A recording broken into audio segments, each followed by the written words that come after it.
Bro, தீபாவளிக்கு வாங்கிட்டு வந்த பட்டாசில் புஸ்வானத்தை எடுத்து அதில் ஆஃப் ஆயில் போட்டு காமிங்க.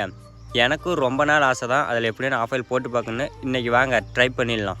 டிஎஃப்ஐ நம்ம பார்த்திங்களா இந்த 3 புஸ்வானத்தில் தான் ஆஃப் ஆயில் போட போகிறோம். சின்ன சைஸு புஸ்வானம், கொஞ்சம் பெரிய சைஸு, நல்லாவே பெரிய சைஸு புஸ்வானத்தில் எதில் ஆஃப் ஆயில் ஆகுதுங்கிறத வாங்க பார்த்துடலாம். சின்னதை வச்சு ட்ரை பண்ணலாம். முட்டையை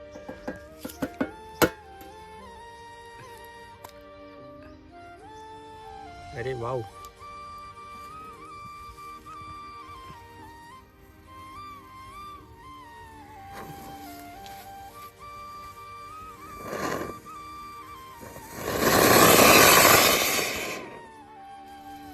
பார்த்தீங்களா லைட்டாக தான் ஆஃப் ஆயில் ஆகிருக்கு, எதுவுமே வேகவே இல்லை.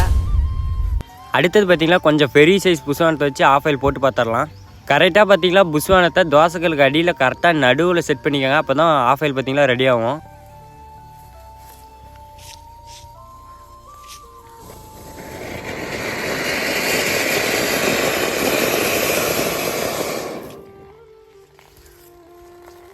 அரே வாவ், ஆஃப் ஆயில் பார்த்தீங்களா ஆயிடுச்சு. ஆஃப் ஆயிலாம் ஆயிடுச்சு பார்த்தீங்களா. இது தோசைகள் டைட்டாக பிடிக்குது. வாங்க அடுத்தது பெரிய சைஸ் புஸ்வானத்தில் ஆஃப் ஆயில் போட்டு பார்த்துருவோம். அதுக்கு ஃபஸ்ட்டு பார்த்தீங்களா மறுபடியும் அதேமாதிரி ஒரு முட்டை மட்டும் இந்த மாதிரி ரவுண்டாக கரெக்டாக உடச்சி ஊற்றிக்கலாம். அடுத்தது பார்த்தீங்கன்னா நம்ம பெரிய புஸ்வானம்.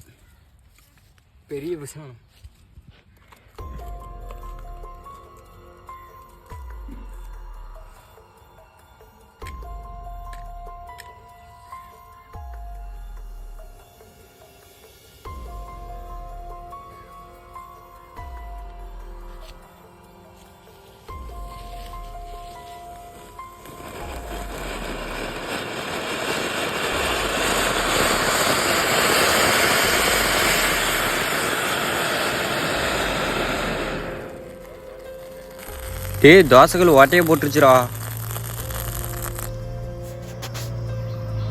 தோசைகளை பார்த்தீங்களா ஓட்டையை போட்டுருச்சிங்க.